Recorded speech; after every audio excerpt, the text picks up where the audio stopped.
Papa Simon Kimbangu. Parce que hier, lors de la cérémonie, vous avez semblé le dire. Comment? Lorsque vous avez vu la médaille offerte à Papa Simon Kimbangu, qui serait votre père, j'ai dit ça au conditionnel, vous avez dit, retournez-moi ça. Vous voyez pas que ça se ressemble? Moi, j'ai compris, moi, que vous avez voulu nous dire que vous étiez Papa Simon Kimbangu. Vrai ou faux? Oui, mes chers amis, je vous remercie beaucoup. Votre question est vraiment pertinente. Je pense bien en tant qu'homme vivant, matériellement et spirituellement, je ne peux pas avoir cet orgueil de me déclarer en tant qu'homme vivant, matériel que je suis, être Papa Simon Kimbangu. Je m'explique. Quand je disais hier que la médaille qu'on remettait à mon père, elle ressemblait totalement à la mienne. On a fait de mon père grand cordon, comme moi je le suis. Mon père, il est réellement papa, tel fils, tel père, tel père, tel fils. Donc si je prétends me dire être Papa Simon Kimbangu dans le sens tel que vous le comprenez, je pense que ce serait vraiment de l'orgueil de ma part. Papa Simon Kimbangu, c'est un saint. Moi, je suis un pauvre homme. C'est pour cela que j'ai commencé par vous dire que, étant matériel et spirituel en même temps, et Papa Simon Kimbangu étant, en ce moment bien précis, spirituel, mais comparé à lui, c'est trop grand. Mais comment vous expliquez que vous soyez né le 18, enfin la date annoncée par votre père, si c'est votre père, si c'est pas vous-même? En 1910, moi, je n'étais pas encore né. Mais mon père avait dit, je vais renaître en 1918. C'est un langage profondément mystique. Et comme tel, j'ai difficile pour vous le décrire, puisque c'est un langage à lui. En tant qu'homme vraiment spirituel, envoyé spécial. Donc, il avait une certaine méthode d'expliquer des situations. Et moi, quand je dois dire que je suis Papa Simon Kimbangu, aïe, c'est grave. Il est né le 12 septembre 1887. Et en 1910, il déclare que je vais renaître en 1918. Il a eu des raisons à lui, en tant qu'homme spirituel. Quand je dis c'est un envoyé, réellement c'est un envoyé. Parce qu'il nous a fait découvrir beaucoup de choses. Ce n'est que par après que nous nous sommes aperçus que lui, il n'était pas un homme comme moi, je le suis, moi et vous. Pourquoi? En 1921, le 6 avril, quand il a commencé son travail, ce n'est qu'en ce moment-là que maman nous faisait beaucoup de révélations. Maman nous disait, eh bien, voyez-vous, maintenant je découvre pourquoi tous les temps, votre père était sévère en lui-même, à nous et à vous autres les enfants. Sa sévérité spirituelle démontrait réellement qu'il avait au moins une mission spéciale que nous ne comprenions pas.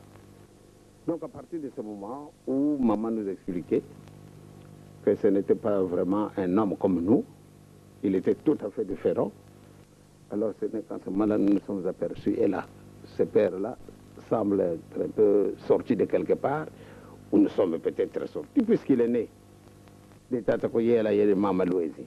Mais il a eu une grande différence à cause de ces procédés spirituels qui le détenaient, qui dépassaient notre imagination. Donc c'est pour cela que je dis, si lui il a dit que je vais renaître en 1918, et moi je suis né en 1918, je ne sais pas ce qu'il voulait dire, parce que nous n'avons pas approfondi nos connaissances en lui interrogeant. Et papa, pourquoi vous avez utilisé un tel langage? Il a eu des raisons pour lesquelles il l'a fait. Sinon, moi, j'ignore ces raisons. Vous ignorez ces raisons, je sais que vous nous cachez quelque chose. Vous êtes tellement humble que vous ne voulez pas nous le dire. Mais nous vous disons que vous vous êtes révélé être Papa Simon Kimbangu? Souffrez que nous vous le disions à travers les exemples, à travers les miracles. Nous vous posons une autre question. Quelle est la place de l'Esprit Saint au sein de l'Église kimbanguiste? Eh bien, je pense bien que ma question là, elle est toute simple. Le Saint-Esprit, ce n'est pas un oiseau, ou bien une lame de feu telle que cela se manifeste. Mais le Saint-Esprit, c'est un homme, c'est une personne. Que ce soit une femme, que ce soit un homme, mais c'est une personne. Mais une personne, puisque la Bible est tellement obscure, je vous enverrai. Ce langage paraît très obscur, je vous enverrai le Saint-Esprit. Et il est dit bien, vous le connaîtrez, tandis que les autres vont l'ignorer. Donc les gens qui le connaissent, moi, je dis que le Saint-Esprit, c'est une personne, puisque je sais très bien que nous avons goûté ces bonheurs spirituels. Et nous continuons à les goûter à travers Dieu le Père, à travers Dieu le Fils et à travers de la personne citée, le Saint-Esprit. Nous continuons à goûter ces bonheurs-là. Vous continuez à goûter le bonheur. Est-ce que le Saint-Esprit, Papa Simon Kimbangu, n'aurait pas pris la place du Saint-Esprit au sein de l'Église kimbanguiste? Moi, j'ai difficile pour vous le décrire. En tant que fils, je serais vraiment pris pour un orgueilleux. Je sais très bien que les manifestations du Saint-Esprit, de la Sainte Trinité, se manifestent toujours. Et dire que moi, je peux avoir cette prétention, Papa Simon Kimbangu et le Saint-Esprit, j'ai difficile pour le dire. Je m'excuse beaucoup. Peut-être je peux connaître quelque chose, mais peut-être à la longue, les gens vont découvrir le véritable secret, le véritable mystère qui s'y attache. Revenons maintenant à la cérémonie qui nous amène ici à Kinshasa, la réhabilitation de Papa Simon Kimbangu. Comment vous avez vécu ça et comment vous vivez ça maintenant? Qu'est-ce que ça apporte au sein de l'Église kimbanguiste? Eh bien, au sein de l'Église kimbanguiste, tout d'abord, pour nous, c'est une grande fierté. Papa Simon Kimbangu, qui a été pourchassé comme un véritable gibier par tout le monde, que ce soit des côtés blancs, jaunes, rouges, noirs même, nous l'avons pourchassé. Nous l'avons traité de tout. Nous lui avons prêté les intentions qu'il n'a jamais eues et qu'il n'en aura jamais. Mais on l'a traité de magicien, d'un grand sorcier, d'un rosicrucien, d'un franc-maçon. Eh bien, maintenant, certaines circonstances ont forcé le gouvernement colonial pour détruire ce qu'ils ont sémé à travers des années. Du 12 septembre 1921, date de son arrestation, jusqu'à la fin de sa vie, il a été traîné dans la boue, tout en le prêtant tout ce que je viens de vous citer tout à l'heure, et inculqué même aux enfants. Jusqu'à aujourd'hui, on continue à les traiter d'un imposteur. Pourquoi? Parce que nous avons été colonisés et les séquelles de la colonisation, qu'on le veuille ou non, restent vivantes. À partir du moment où ces séquelles restent vivantes, il nous est matériellement difficile pour essayer de nous dégager.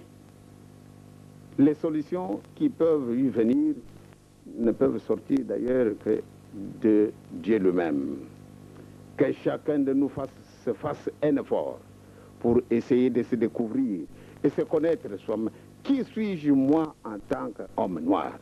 Notre frère qui a été arrêté parce qu'il a prétendu être au service de Dieu. Il a été envoyé par le Saint-Esprit, par Jésus-Christ, pour qu'il vienne continuer son œuvre. Aussi longtemps que nous ne sommes pas parvenus à nous découvrir, mes chers amis, nous continuerons toujours à dépendre des autres. C'est pour cela que chacun de nous fasse un effort pour qu'il se connaisse. Qui suis-je, moi, homme noir? Ce qu'a fait mon frère noir, Simon Kimbangu. Voilà comment il a été traité. Et tous les serviteurs de Dieu qui se sont succédés depuis que notre pays est indépendant, pourquoi on ne les a pas arrêtés? Malgré beaucoup ont prétendu être les imitateurs de Simon Kimbangu. Mais on ne les a pas arrêtés. Mais jusqu'à présent, puisqu'ils s'occupent de l'œuvre des Noirs, ils ne peuvent reconnaître aucune considération. C'est pour cela la réhabilitation de Papa Simon Kimbangu hier, cette grande cérémonie est pour moi une véritable découverte d'une nouvelle vie. Nous pouvons faire un véritable démarrage d'une nouvelle vie. Et c'est une réalité, non simplement pour nous kimbanguistes, mais je pense, comme je l'ai souligné hier dans le journal, toutes les personnes épris de bonne volonté, je crois qu'ils peuvent être vraiment contentes. Pourquoi? Parce qu'on a essayé de laver un frère qui a été condamné à mort par un tribunal militaire mitigé. C'est vraiment curieux. Pourtant, il n'a jamais utilisé une force quelconque. Il n'a jamais utilisé la violence. Jamais. Il n'a jamais prêché la violence. Il n'a jamais prêché la désobéissance.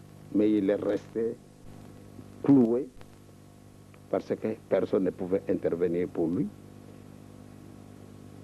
Tout ce qui pouvait être comme ses avocats, personne n'a osé défendre papa parce que c'est tout d'abord une fierté pour moi de ce que mon père a supporté son poids durant 30 ans. C'est une fierté pour moi. Parce que si mon père avait failli à sa mission, ce serait une véritable catastrophe pour nous autres en tant qu'hommes qu'on appelle nègres. Ça aurait été vraiment une véritable catastrophe. Mais il a supporté son poids jusqu'à la fin de sa vie. Et qu'il continue à les supporter, malgré les injures, malgré les calomnies, malgré les moqueries, malgré toutes les attaques. Donc il a été obligé, et que nous continuons à être obligés. Mais il n'a pas failli à sa mission. Et il a résisté jusqu'à la fin de sa vie. Donc pour nous, c'est une grande victoire. Non simplement pour les Kimbanguistes, mais pour tout le monde. Une victoire pour tout le monde. Hier, au centre d'accueil, vous avez dit que le pouvoir et la richesse seront acquis sans effusion de sang et l'intelligence sans médaille. C'est une pensée philosophique que nous n'avons pas comprise. Si vous pouvez nous l'éclaircir. Vous êtes aussi profond dans votre question. Vous savez, votre français a pénétré un peu des endroits qui me paraissent être un peu obscurs, du fait que vous avez été un peu très profond dans votre français. Si vous voulez bien m'éclaircir davantage, peut-être j'aurai une réponse exacte à vous donner. Je répète, c'est vous qui l'avez dit hier, je l'ai noté, sauf si je me suis trompé, que parlant d'Isaïe par exemple, vous avez dit que le pouvoir et la richesse seront acquises, c'est-à-dire que nous aurons le pouvoir et la richesse sans effusion de sang. Voilà mon cher ami. C'est-à-dire, c'est une fierté pour moi. Que les gens ne nous interprètent pas les intentions que je n'aurai jamais de ma vie. Jamais. Nous n'aurons jamais la prétention d'inquiéter qui que ce soit dans leur pouvoir matériel. Dans le pouvoir spirituel, là franchement, je peux dire, le bon Dieu est grand et il nous aime. Nous ne pouvons pas accepter parce qu'on puisse utiliser une force quelconque pour obtenir gain de cause sur un problème bien donné. Quand nous revendiquons, nous le revendiquons raisonnablement, tout en évitant de blesser. Moi, je n'aime pas blesser les gens. Je vous dis la vérité, mais je n'aime pas blesser la vérité. Mais quand je vous vois, que vous n'avez pas compris, j'aime beaucoup me taire et trouver un autre moment pour que je puisse vous l'expliquer encore davantage. Sinon, moi, je n'aime pas blesser quelqu'un. Et dans ce sens que les gens apprendre que le pouvoir et la richesse, nous les obtiendrons non en utilisant une méthode violente, les gens vont dire, ah, peut-être ils veulent avoir plutôt le pouvoir de diriger. Vous savez, mes chers amis, ces idées-là ne me viendront jamais en tête pour diriger qui. J'aime beaucoup me faire diriger. Vous savez, j'ai appris de la part de mon père d'obéir même à une petite sentinelle. Pendant la période coloniale, quand un messager amène une lettre qu'il a reçue, soit d'un chef du village, soit d'un chef de collectivité, soit d'un chef de secteur, en ce moment-là on les appelle les chefs de secteur, soit d'un agent territorial, eh bien quand il se présente, voilà, vous êtes arrêté. Et rien que par ce simple mot, que vous êtes arrêté, nous partons sans la moindre résistance. Il nous dit, suivez-nous. Nous les suivons. Et c'est normal. C'est pour vous dire que papa n'est pas venu en ce monde pour avoir un pouvoir matériel, mais le pouvoir spirituel, oui, là, j'en cherche moi-même. Malheureusement, ce n'est pas facile pour en obtenir, parce qu'il faut chercher une certaine sainteté pour arriver à ce stade-là. Donc, mes chers amis, notre position semble être la même, elle restera la même. Je n'empêche pas à ce que ceux qui veulent diriger matériellement le pays, n'importe qui, je me soumettrai. Franchement, j'aime beaucoup aider, non simplement les Noirs, ni les Blancs, ni les Jaunes, ni les Rouges, mais toute l'humanité tout entière. J'aime beaucoup aider pour que nous puissions vivre dans une harmonie totale. Quand il y a un problème, vous par exemple, si vous voulez dire, ah, je voudrais présenter ma candidature pour devenir un ministre de l'Agriculture. Mais je pense bien que si vous avez le droit d'en obtenir, je serai à côté de vous pour vous épauler. Surtout quand vous l'avez obtenu. Et d'une manière raisonnable. Et si vous brutalisez, je retire ma petite personne. Mais quand vous voulez l'obtenir d'une manière légale, eh bien, je pense que je peux vous appuyer. Vous pouvez l'appuyer et certainement c'est comme ça que vous appuyez le président Mobutu parce que les gens disent que c'est vous qui le soutenez au pouvoir. Je vais vous dire une chose, merci beaucoup. Vraiment, vous venez de soulever un point si important. Moi, j'appuie la paix dans notre pays, dans votre pays qui est le Congo, dans le pays de l'Angola, dans tous les pays du monde. Tous ceux qui sont placés à la tête, ils ont toujours mon petit concours. Il est vraiment petit, très mince même, je dirais. Au risque même, au moindre vent, de se couper. Mais je vous assure, je n'appuie en tant qu'individu personne. Toutes les personnes éprises de bonne volonté qui veulent la paix, là où elles se trouvent, parce que je suis censé de croire, comme l'Évangile le dit, toute autorité vient de Dieu. Mobutu, je pense que ce n'est pas Diangenda seul qui l'a voté. Je suis une goutte d'eau dans l'océan. Il a été voté par tous les Zaïrois à 99%. Donc, en tant que Diangenda, appuyer une seule personne, mais je pense bien qu'il n'aurait pas eu ces 99%. S'il a eu, c'est parce qu'il a été voté par la masse zaïroise.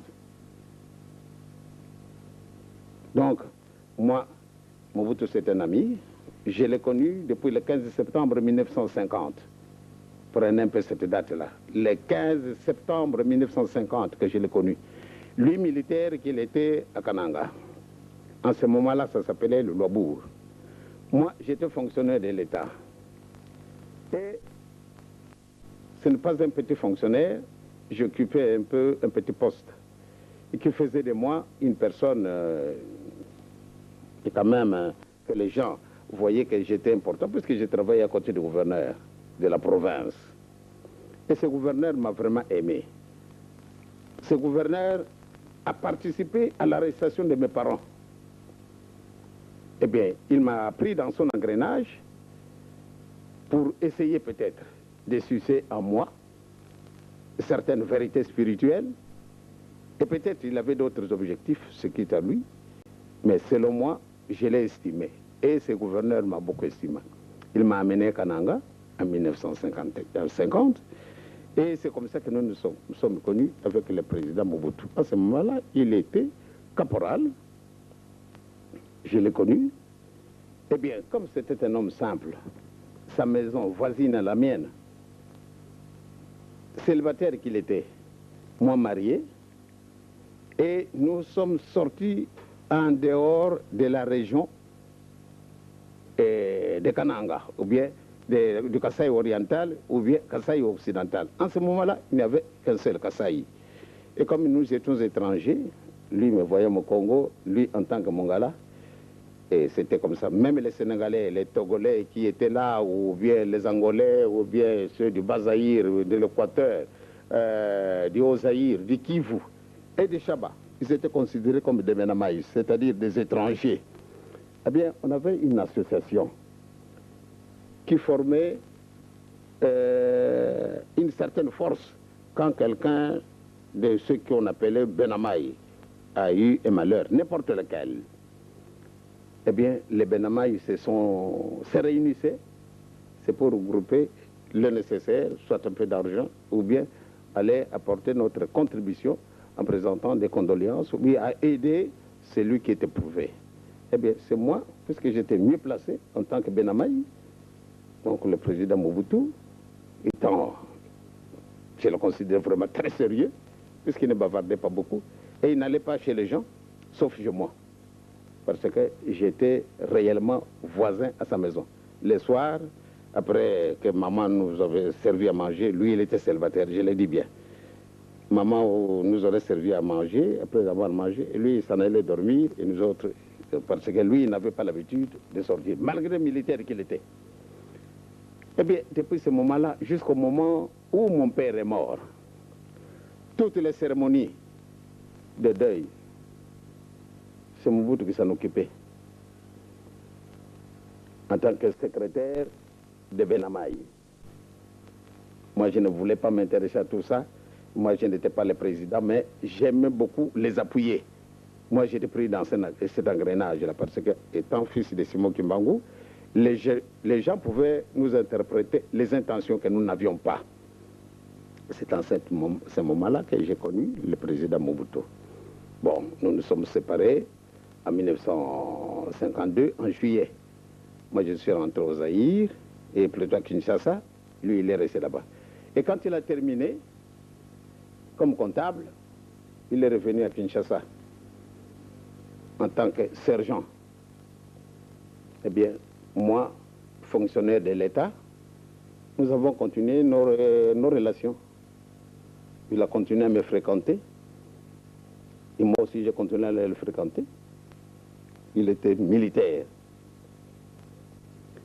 Et alors, quand il s'est marié, la défunte, nous étions tous associés. Pourquoi? Parce que nous avons nos amitiés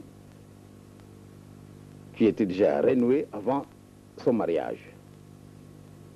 Donc au moment où le premier fils au président est né, je me trouvais à Kinshasa et il ne m'a jamais pris en défaut. Il est devenu président. Eh bien, je crois que je voyais en lui, même quand nous étions à Kananga, ce ne sont pas des choses simplement que je dois aller déclarer à n'importe qui. Quand nous étions à Kananga, il m'a trouvé que j'étais vraiment très intéressant. Il avait d'ailleurs difficile pour m'aborder, mais quand même, il a senti quand même que c'était bien de m'aborder et nous avons noué des relations. Depuis ce moment-là, il ne m'a jamais reproché quelque chose, je ne lui ai jamais reproché quelque chose. Donc, je pense bien que cette reconnaissance méritait vraiment, on dirait, quelque chose d'indélébile. Pourquoi être reconnaissant vis-à-vis de Mobutu? Mobutu, je l'ai déclaré hier, vous l'avez suivi, avec certains de ses amis. Parce que lui, il était journaliste dans les actualités africaines. Ils ont osé écrire des articles qui parlaient de Papa Simon Kimbangu et des injustices belges. Eh bien, il a été menacé d'arrestation. Et vraiment, nous avons beaucoup prié pour que le bon Dieu puisse l'aider. vraiment le Seigneur l'a aidé. Jamais au moment où on les menaçait d'arrestation et qu'il venait nous soumettre cette question et qu'on priait pour lui et qu'on a mis la main dessus. Donc on ne l'a pas arrêté. Bon, maintenant, il est devenu président de la République. Et je pense bien que, comme je l'ai dit, je pense que tous Zaïrois l'avaient applaudi comme chef de l'État. Et que moi aussi, je ne veux pas faire le contraire. Parce que nous avons un principe. Celui qui se marie avec maman, nous l'appelons qui? Papa.